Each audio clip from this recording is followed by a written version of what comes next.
Hello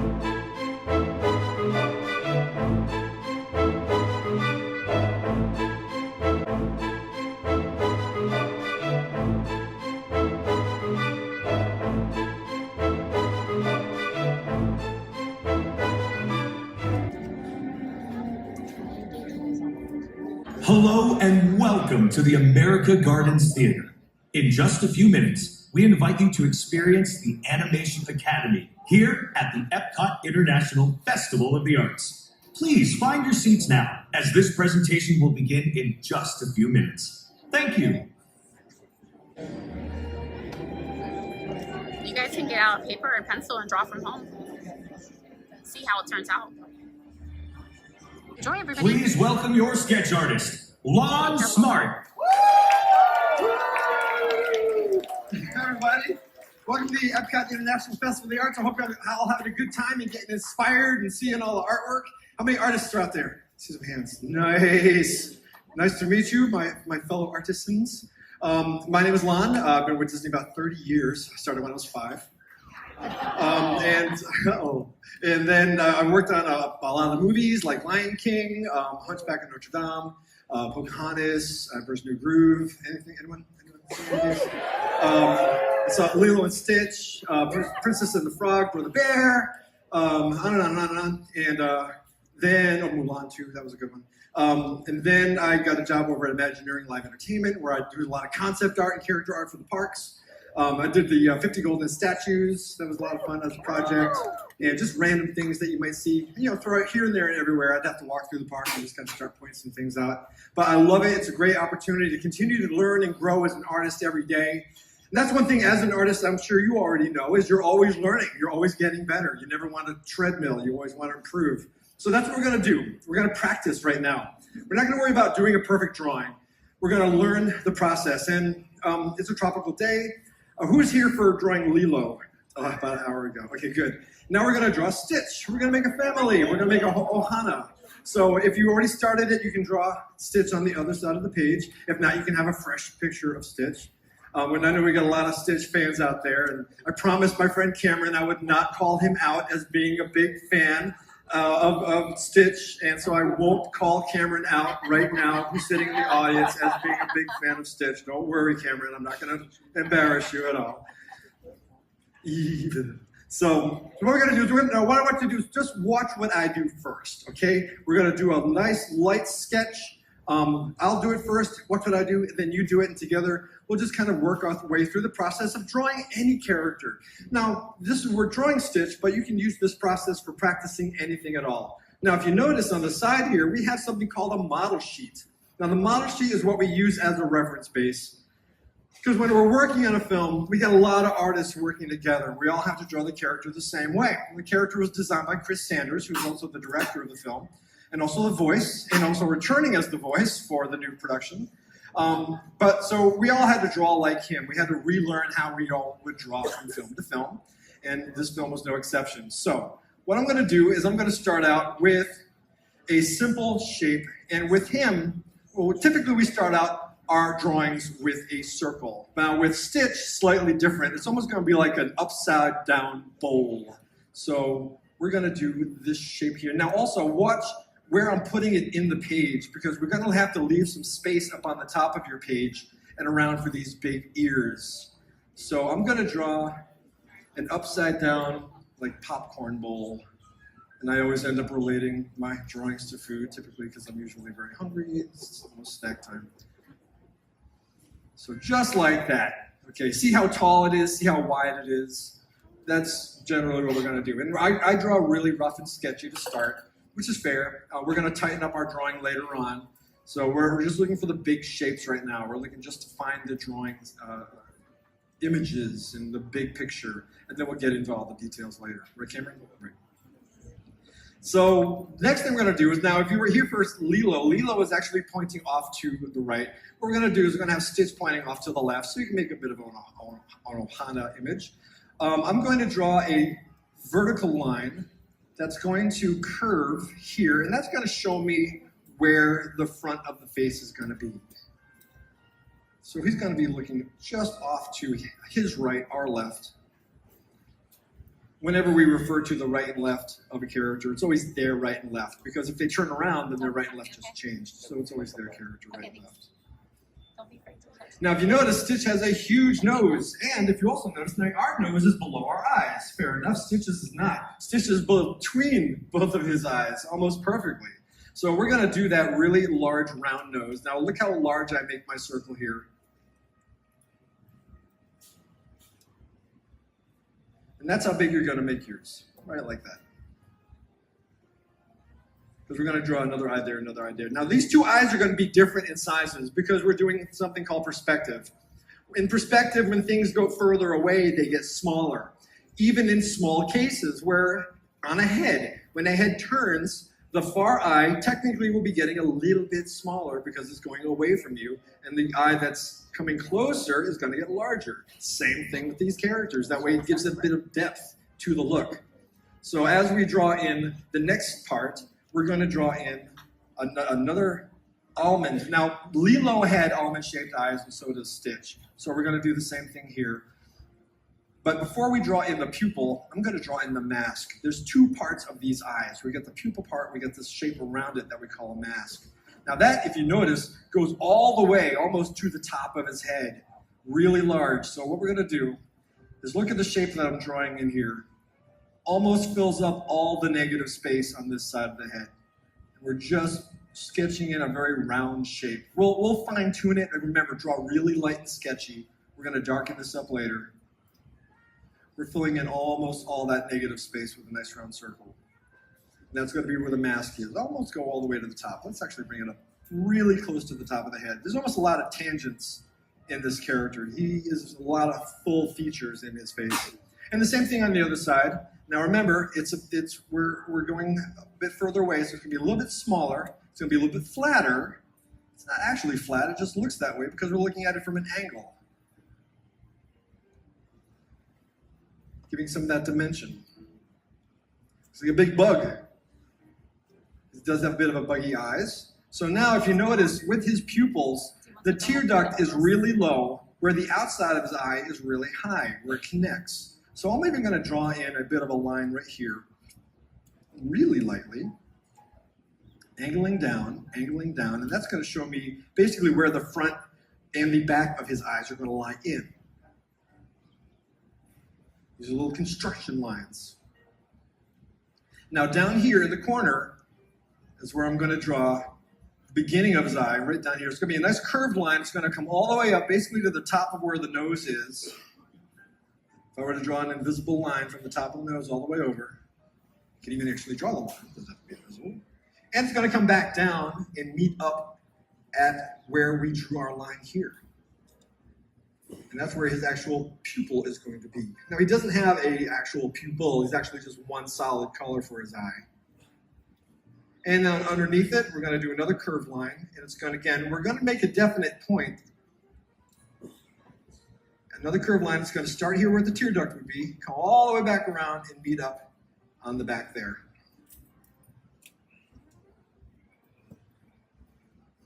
Now, remember, we're keeping it light and sketchy because we're going to want to finesse some of these shapes around as we move forward. We don't have an eraser. We're not making any mistakes today. So we're going to just kind of finesse and move some shapes in and out if we need to. On the other side, we're going to do the same thing. We're going to start down here at the tear duct. We're going to slide, going to make a nice curved line towards the top and another curved line at the bottom from the tear duct all the way to the back. Identify a bit more of that mask at the bottom. Okay, we're just finding those big shapes for now. Now what I want to do is I want to start drawing in where his mouth is going to be. What we have drawn here at this line is basically going to be the top of his mouth. If his mouth is closed, that's really all we're going to see. But I like it when his mouth is open, like down here. I think you can see it right there. So what we're going to do is, if you notice, there's an S curve that happens from below his nose all the way to the corner. So we're going to do just a little bit of that S curve. Now watch what I do. The line is curving up just a little, and then it's going to change direction Stay really close to the nose, really close to the eye mask, and go all the way to the back of his head shape, right like that. So you see the way this line, this kind of does this shape? It's not quite as extreme as I just exampled, but that's basically what the line is doing. It's almost a straight line, almost. It's a little bit of a curve, and it goes all the way from one side to the next. Lilo has very similar attributes, very big smile, very similar shapes. That's just because of the way Chris drew. We all wanted to match that Sanders style. And for the mouth, what we're going to do here is, since we're drawing Stitch's head at a little bit of an angle, it's going to curve around to show the inside, right like that. So we've got that end here. We're going to curve it around and stop right around there. Just a little bit of a fishhook. And then we're going to draw a simple curved line from the bottom here. It's going to be a little bit tighter of a turn towards the front part of his head, and then smooth out and come up really nicely, almost like a Nike swoosh, to come up and meet the back of his smile, right like that. So it's a little bit of a tighter turn towards the front. And that's that one of those iconic shapes that you would find for a character like Stitch. And when we're done with this, we're going to do a little Q&A. If you have any questions about animation or Imagineering, I'll give you a couple minutes. We'll have a little time. Now, if you notice, his bottom lip is really tight. He's got a really thin bottom lip. So we can actually sketch some of that in now. We're basically going to contour and do a parallel line really close to the bottom of that lip. That's going to go all the way from one side of the head to the next. And it's even going to bend and turn. Watch what I do here. Bringing the side of that head down. When I can reach the top of that mouth, it's going to stop. My line is going to change direction. It's going to go in and change here. So my line's actually changing direction twice. It's changing direction right there. It's changing direction right there. But that line has a direction to it. It's a flow. It's a very satisfying feel to when you look at the drawing. It's a little easier to take in when the drawing's lines do have a bit of a direction. You know where it's going. Alrighty. So the meat and potatoes of the general head is there. Now what we're going to do is we're going to sketch in the ears. Big bunny ears. Huge bunny ears. So if you notice how tall they are, what I'm going to do is I'm going to start behind the corner of his mouth. One over here, and one that would be over here if we could see the corner of his mouth, but since it's turned. And it's going to be an oval, but it's going to come to a point really high up, and then come back around. So just look at the shape I'm doing here.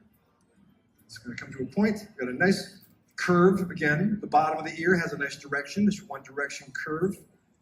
But we have another S curve to describe the inside of the ear. How am I doing, guys? And then to show a bit of where the fold is, since the ear is basically like folded paper, I always do a bit of association with it.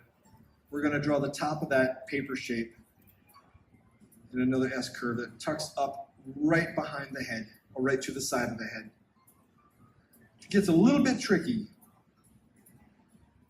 And again, the more you draw these shapes, the more it makes sense, especially when you start drawing the character around and start turning the head. We're actually going to draw a little bit of that curve inside. I'm thinking of it as if the paper is actually bending and turning in as a cone, like an ice cream cone, very oddly shaped ice cream cone, where all the ice cream can fall out to the ground.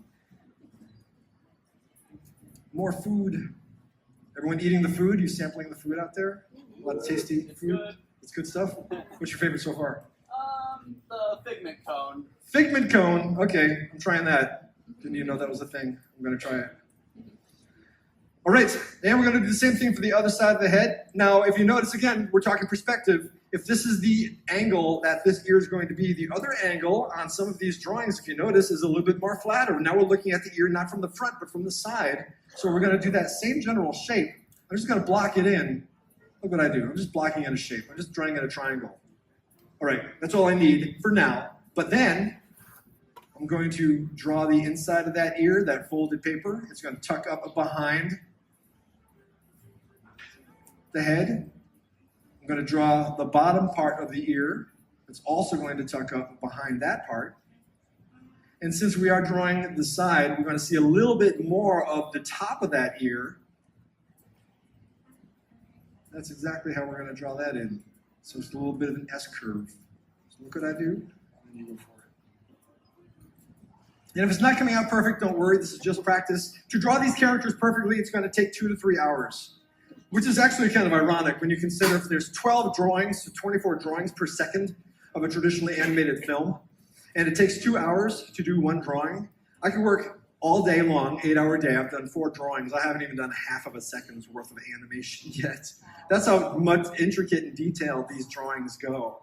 So there's a lot of work goes into these films. We're just knocking this out in about 15 minutes. So it's just practice. You go home and practice. We're just teaching you the general process on how we draw any of the characters. You can draw Lewis from Princess and the Frog. You can draw Cusco from Emperor's New Groove. Anybody, just from this same process. Okay, now for his teeth. Look at these teeth. Big rounded shapes, not pointy because we don't want him to be scary, but he's got teeth regardless. So what we're going to do is he's got the canines on either side, big round, thick teeth, not scary pointy Dracula teeth. Almost like candy corn. And he's got a couple of little fat teeth here. As a matter of fact, with all of the Lilo and Stitch characters, they've got a bit of a plump look to it. The way Chris described it is take any character, take a hand. If you notice the hands are really round, take a normal hand and just kind of inflate it like a balloon. That's kind of how a Lilo and a Stitch hand looks. It's all inflated. So basically inflate all the characters just a little bit. And then we're going to add a few more teeth, same shapes, 3 more, 1, 2, and 3. And the same thing on the bottom, we got a couple of tiny teeth right in the center of the front. Little triangles, rounded. A couple larger ones that are going to go just inside where the top teeth would be. And then 3 more towards the outside. A 1 and a 2 and a 3. And then the tongue on the inside, we're just going to draw the top of a heart. Just like this. There's more heart down there. He's got a lot of heart. We're just going to draw the top for the tongue. If we want to get really fancy, you can draw another little line deep inside for the throat. Now, we're not going to draw the whole Stitch. We're just going to draw the profile, the portrait. So what we can do is we're just going to draw a couple of lines right here, a couple more shapes right here. That's just going to indicate his chest and his back and shoulder. We'll just let those lines fade off into the distance because it's art. It's for art. We're just going to worry about the head. Now, the top of the head, he's got a couple of little floofs of hair. So we're going to draw the typical 3 little floofs. We've got one that bends up, a larger one, which is in the middle, bends forward, and then a smaller one that falls forward there. So that's very common in any Disney character. You're going to see a lot of that repeated on Chip and Dale. You name it, you're going to see this formula of hair a lot. So little tricks that just kind of keep you familiar and kind of keep all the Disney characters in that kind of Western animation look. All right, so we've got our basics down. Now what we're going to do is we'll start cleaning this guy up. Now we started out with our light underdrawing. Now we're going to take our pencil. We're going to press a little bit harder. Don't break your lead like I did last session. But if you notice, we started out with a round shape for the circle. We're actually going to make it a bit more of an inflated triangle for the nose. So we're going to give these lines direction. There's going to be 3 directions for the top of this nose. The top, think of it as an inflated triangle. Goes all the way across from eye to eye. Then that line direction is going to break. It's going to come down towards the bottom. And then it's going to rejoin itself. So we got a very inflated triangle. Not a perfect circle, but a triangle. Then we're going to do a couple of nostrils. That's when we're going to do a little S curve right inside here. Look what I'm doing. Right inside there. And a little thinner on the other side. Again, perspective for the nose. Now we're going to do the mask. I'm going to take that mask. Just like with the pupil, it starts down here really low, close to the mouth, and between the nose. That line is going to have a nice direction. It's going to come all the way up to the top, almost to the top of his head. Then it's going to come back around, and that line is technically going to stop right back here. So that's where our mask line stops. Now it looks like it's going to be a perfectly round shape, but it doesn't. We actually get two directional lines. The next one is going to start back there. It's going to turn, go really close to the mouth, and stop where the tear duct would be. We're going to basically repeat that same shape for his pupil, a little bit smaller on the inside. Starts at the tear duct, goes all the way up, really, and that's going to be really close. We're going to go really close to the corners here. There's hardly any shape separation between the corner of that eye and the corner of the mask. Nice and round, it stops there. Then we start a new line, comes right around really close to the bottom of that eye mask. Boom, done. Same thing on the other side, but it's again flatter because we are torquing perspective. It's going to start way down here, behind the nose. Then a new line curves all the way up. It actually is going to tangent with the outside of the head, which is fair. We try to avoid the tangents, but sometimes it's impossible. It actually doesn't really even help with the design because you want to make sure that it does feel round. Remembering the inside pupil is the same shape as the mask, up and around and stops on the upper outside. Another line comes in really close to the inside tear duct area. Bang. Above his eyebrows, we have a little bit of fat muscle right here. Look at this little shape I'm making right here. That is his teeny little eyebrow muscle. And that'll come around and join up right behind that eye mask. And that will also come down. You can actually come and connect it behind the ear. That ear at this angle would actually be in front of the side of his head. And then we're going to make a nice curved line that's going to connect behind that eyebrow to behind the hair, and then from the hair, connecting back behind the eyebrow. So we got a nice curved line here, nice curved line there. Let's go ahead and tighten up the outside of that ear now. That S curve comes in front of the side of his head because it's connected to the side of his head. We're going to do an S curve that goes from the inside ear all the way up and stop at the tip. Now, as we're coming down, since we're making a darker line, watch what I do. I'm coming down here, and I'm drawing that line, but I'm going to stop right around here, and I'm going to draw a little bit of a triangle notch.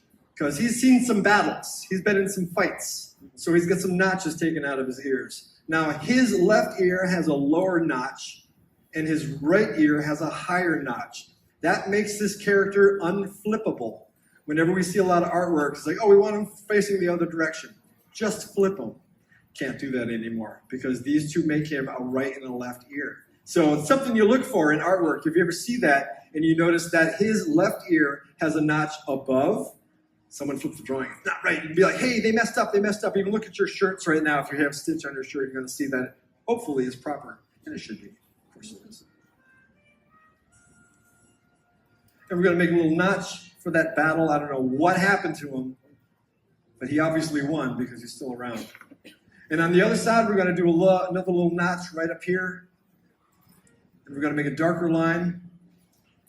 It's going to come around. We're going to make that line nice and dark. Now, another thing we do with our lines is we do something called a thick and a thin. And when we thick and thin our lines, that means the inside of the line is a lot thicker and the outsides taper down to almost a point. That really creates a nice finesse to the line, very satisfying to the eye. And we're going to do some of that also. On the corner of his mouth here, we're going to draw a little curved line that'll go into his tiny little cheek. And then we're going to take that tiny little cheek and we're going to put it in front of his ear. And we're going to make this a nice solid line. Same thing in here for the top of his mouth. Remember, this is an S curve. And it curves and hooks like a fish hook. I'm going to tighten that line up nice and dark, get rid of all those sketchy lines underneath it, all those thoughtful lines, all those finding lines. All the teeth, let's outline those teeth. Big canine teeth, two tiny little teeth up front, and medium-sized teeth, 1, 2, 3, towards the back. That heart for a tongue, and then just a couple of lines for his back and his fluffy chest. There's those repeated shapes again. We got one piece of fur for his top of his chest, a larger one, and then the bottom one, just like on the top here. So for a final finessing, what we're going to do is we're going to hold our pencil brand new ways. We're going to hold it just like this by the side. We're going to color in his nose. We're just going to slide back and forth. We're going to slide our pencil down. Scribble back and forth, slide it down, slide it down. Same thing with the eyes. And we're also going to do the inside of the mouth. Scribble, scribble, scribble, scribble. Not the teeth, just the tongue and the inside. Gives it a little bit of a tone. And the more scribbly you get, the more artistic it looks. Ooh, they're fancy. And then lastly, you got to sign it. That way you can sell it for $1 million. But there's not over yet. There's one more thing you got to do, and that's what I think I did not do in the last session. I want to see your artwork. Hold it up. Hold it up high. I want to see what you've done. And I want to know if you learned something along the way, because I'm always learning every time. Every time I draw a stitch, it's great. Okay, it's really good. I'm always looking at the reference, and I'm always picking up a tidbit every time I draw a stitch, because I want to see. I'm not seeing any back here. There you go. Nice. There you go. I can see these. Great sunny day. Sunny day. It's clear day. Clearish. Not bad, right? I mean, Nice. Oh my God, that's really good. You had fun with that one. How'd I do, guys? You gave it a hat. Good. Some little characteristics. Love Did you guys this. draw at home? Nice. Fantastic. Oh my God, you drew every character. You drew the whole movie. You're done. Okay, you get a raise. Nice. You did both characters together. You get your little. Love it. Nice, my friend. Really good. Excellent, excellent. Great line quality, too. You've drawn before several times, I can tell. Nice. Great, great, great. Cameron, that's it. Come on. Come on, work with me, work with me. Always got to beat me up. He's beating me up. Nice. Awesome. Okay, you guys give yourself a big round of applause. Seriously, really good.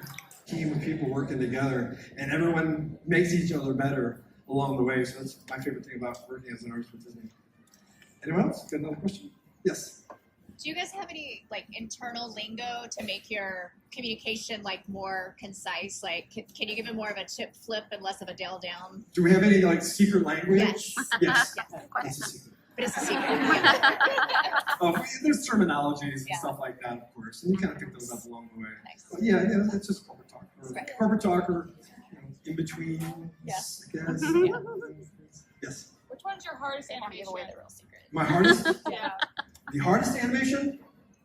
Ooh, I worked on the re-release of Beauty and the Beast. Beast was a lot of work to draw, for sure. One of my easiest ones was Pacha from Emperor's New Groove. Because he was just a head and hands and a giant square poncho. I was like, wow, I'm knocking drawings out like 10 a day. I'm like, I've learned how to draw out of nowhere because there's no detail. It's just a head and hands and a square. So, okay.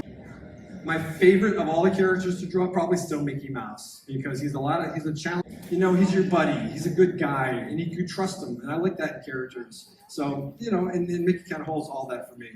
So, anyways, continue to draw, get better and better every day, and get inspired, and enjoy the rest of your day here at Epcot's International Festival of the Arts. Friends, thank you for joining us for this presentation of the Animation Academy. We hope you enjoy the rest of your day here at the Epcot International Festival of the Arts. Thank you for joining. Ta-ta for now. Bye.